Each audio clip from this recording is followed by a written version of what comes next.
My main reason for coming was learning how to master the fire part of it, not necessarily the baking part of it. And I got a real feel for what I should be looking for.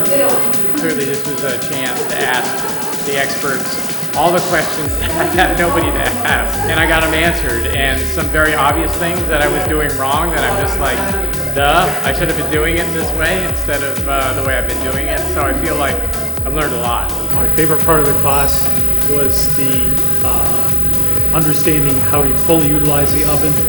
My wife likes to bake, I like to cook, so we can both utilize the oven when it's up to temperature, turned on over the course of the day.